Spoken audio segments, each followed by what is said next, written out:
Hello, good afternoon. I didn't have time to do my dream recording in the morning, even though everyone is on house lockdown right now for the COVID-19 thing.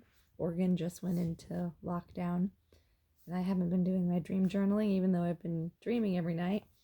But this morning, I slept in so late, later than I've slept in for many, many years without being sick. And I had the coolest dreams. They were so cool.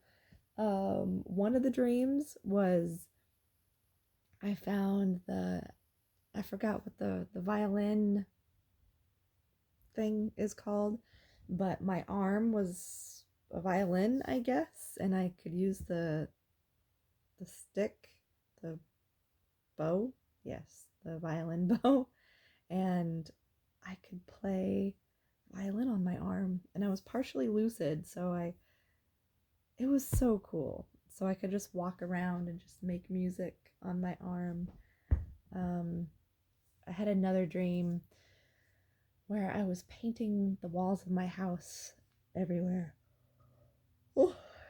It was red, white, and blue paint, and it was very political art. And then the last dream I had that I didn't want it to end, I was this woman in her early 40s, tall brunette, and she had like a New Zealand kind of accent. And I lived in this house, this quaint country house, and I hosted some kind of like belly dance show, music show in my basement for the community. And so I just got done hosting a show, and people were going back upstairs to have food and drinks and talk about the show.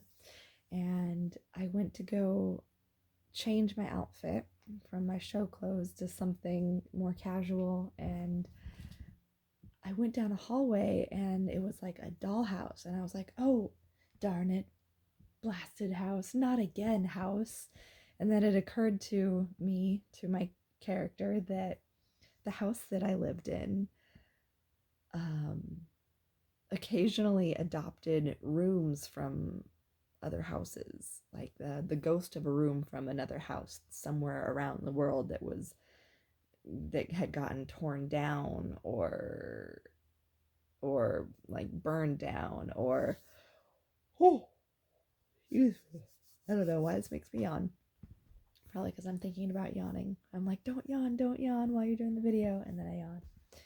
Anyway, this also would happen with dollhouses. So if somewhere in the world a very beloved dollhouse was either like given to Goodwill or broken or thrown away because the child had grown up, this house would absorb that dollhouse or a room in the dollhouse, and then it would become a room either momentarily or permanently in my house in this dream. And that's what had happened. I was like, oh dang it, someone threw away their childhood dollhouse, and I was lucid, and I said, oh well, I've got to make it so I can control this somehow, otherwise I'm not going to be able to get through this dollhouse sized room. And so I stretched the hallway, and I have a hole in my shirt. I stretched the room, and I was able to go into this room and go into the closet and find these clothes that weren't even mine. I was like, oh, let's see what kind of closet I have this time. And I went into this dollhouse, and I was like, okay, whatever, this will do. And I put it on there. And it was also interesting because I never knew from what time period a room would be absorbed from. So I could go into a new room and go into the closet, and it would be something from the 30s or the 60s or from Victorian times or what have you. And that went on like that for quite a while, and it was so cool. It was one of the coolest dreams I've ever had. And then the next day, there's these nosy busybodies that this woman that my character worked with, and there was also some neighbors that were nosy busybodies, and they were always trying to figure out why I was so odd, why I was always so I was very well liked in the neighborhood, but I was also very odd, and I didn't fit in with what I was supposed to be, and I wasn't normal, and that wasn't acceptable. And even though I worked like a normal like secretary office job, I always had like the yard was perfect and nice, and I always seemed to have lots of money. I didn't I didn't spend it, but I was always able to give people lots of money or host these things or what have you. And these busybodies in the dream were always trying to trip me up or do something, I don't know.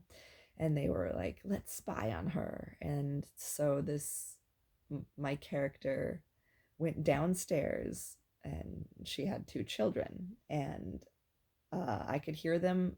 One was reading out loud, reading from a book to his brother, and they were like kind of talking back and forth, reading each other these books. One was very very brainy, and then one was more like into adventures and imagination and art. And I was talking to them and hearing them talk, and I go down there, and the kids are these like human-sized otters. One is kind of a gingy otter, and it's got fiery ginger hair, and the other one is like a normal otter colored otter.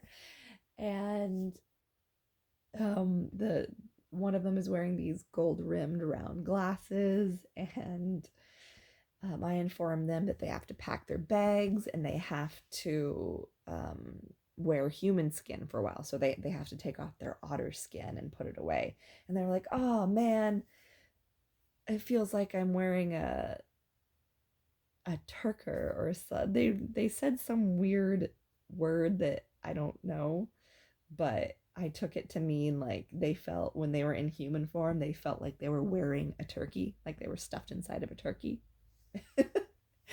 And so fast forward to a few hours, my character was packing things a little bit frantically, and she kept checking the curtains and saying like, oh, Mrs. So and so, I see her spying on us, and we have to pretend like we're going on holiday. And for some reason, my character put on this wedding dress and made herself seen in the garden in the wedding dress. And then she went back inside, packed the wedding dress in her suitcase.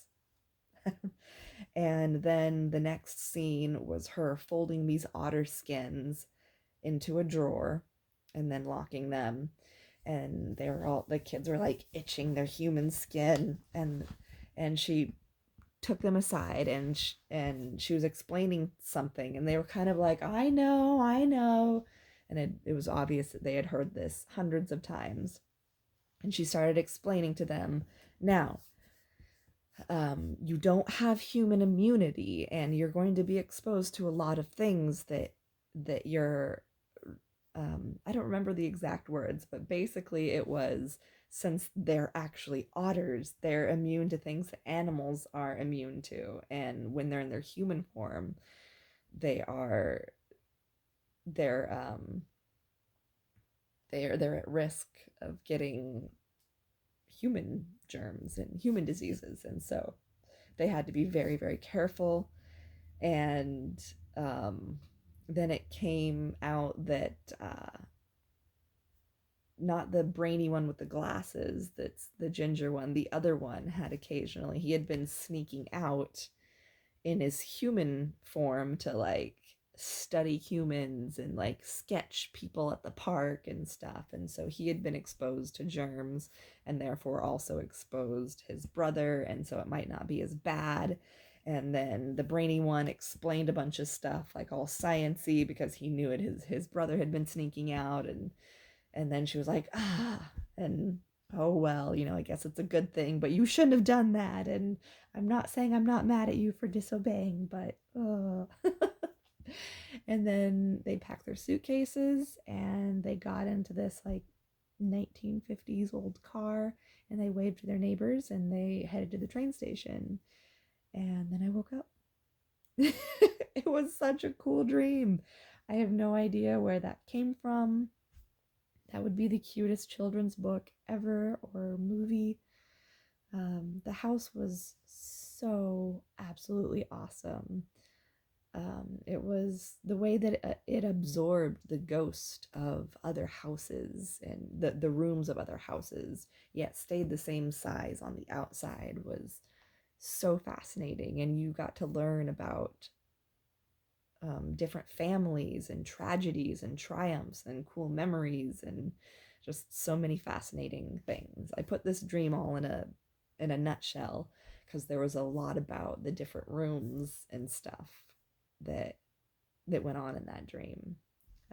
But yeah, that was it. That was so cool. All right, stay safe, stay healthy. I am going to, well, since I'm on since Oregon has put the shelter in place order, that's fine with me. I was just going to stay home anyway. It's what I usually do. And I am going to make my tarot card bath bombs and fill some of those orders, drop them off at the post office, take care of chickens, and do yard work.